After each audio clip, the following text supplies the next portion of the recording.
Hello everyone. Welcome to our YouTube channel, The World Times News by AI. So let's start the video. Indian Prime Minister Narendra Modi's visit to the US has assumed huge significance amid global economic and geopolitical headwinds. The White House is pulling out all the stops to welcome Mr. Modi. It's a state visit, the highest level of diplomatic protocol the US accords to visiting leaders. Mr. Modi will be given a ceremonial welcome at the White House on Thursday before he holds direct talks with President Joe Biden. Then there is the state dinner, a meeting with CEOs, an address to the joint session of the Congress and speeches to Indian Americans, which have been highlights of Mr. Modi's past US visits. But behind the carefully crafted ceremonies lie discussions that have the potential to not only infuse new energy into India-US relations but also have an impact on the global order.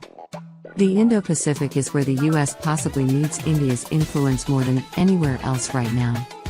The US has long viewed India as a counterbalance to China's growing influence in the region, but Delhi has never been fully comfortable with owning the tag. It may still be reluctant to do so, but China continues to be one of the main catalysts driving India-US relations. But India has not shied away from taking decisions that irk China.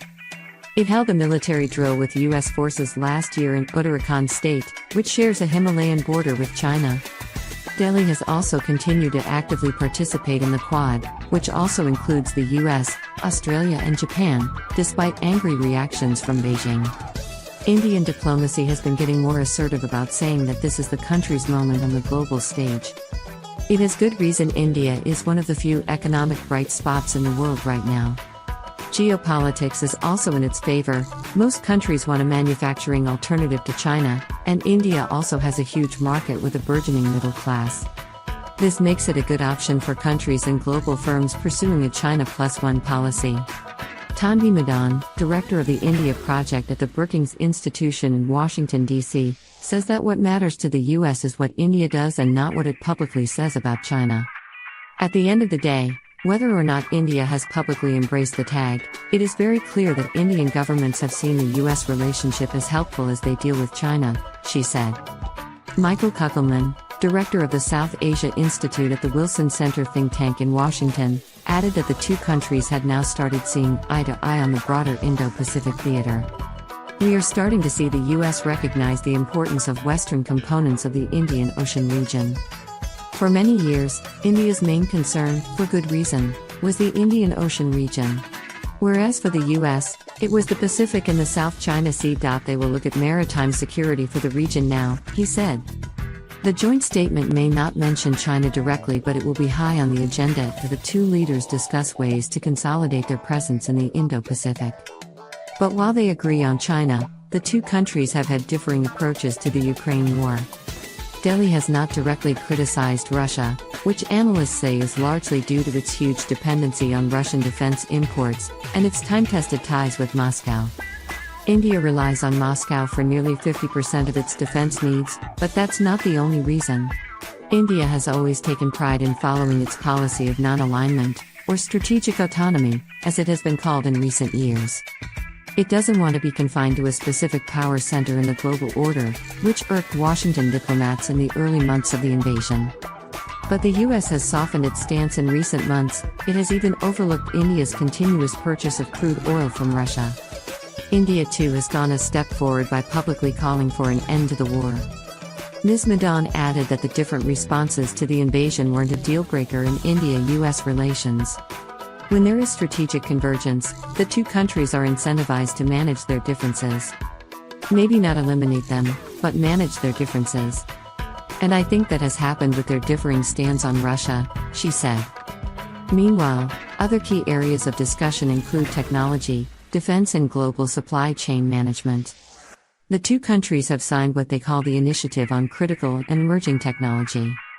The deal will allow US and Indian firms and universities in different sectors, including IT, space, defense, artificial intelligence, education and healthcare, to work together.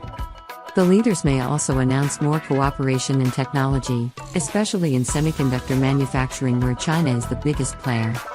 Defense is another area that has emerged as a key point of convergence. India is the world's biggest arms importer and Russia still accounts for a major chunk of it at 45%, data analyzed between 2017 and 2022 suggests.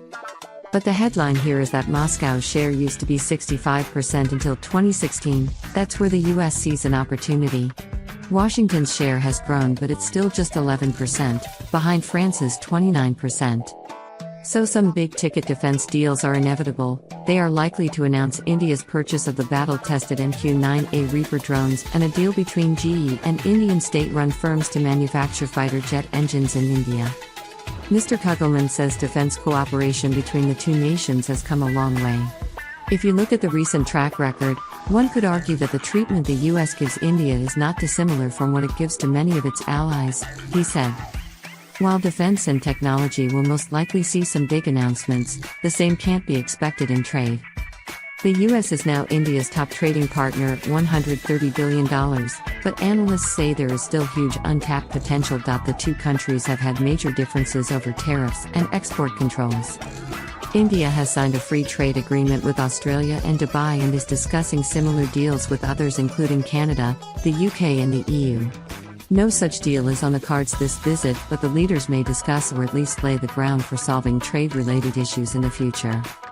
Mr. Kugelman said the differences were not discarded but set aside in the interests of more mutually beneficial areas of cooperation. But he added that trade between Indian and US firms has flourished in recent years despite inter-government differences. It may not be the top priority, but trade will certainly feature when the two leaders discuss global supply chain issues owing to the pandemic and China's monopoly. Trade used to be a sore subject, but I think the two sides are approaching trade policy differently today. But you can't look at global supply chain issues without eventually discussing trade, Ms. Madan said. The timing of the visit is also interesting as both countries will hold elections next year and the two leaders will be looking at sellable headlines for their domestic audiences. So some big headline-making deals are inevitable, but then, US-India relations have always been complex, with decades of mistrust followed by rebuilding of trust and then occasional flare-ups. But Mr. Biden seems determined to make India-US relations shine, even though some in his country have questioned India's record on human rights under Mr. Modi. U.S. Secretary of State Antony Blinken's recent statement says a lot about the status of the relationship. We know that India and the United States are big, complicated countries. We certainly have work to do to advance transparency, to promote market access, to strengthen our democracies, to unleash the full potential of our people.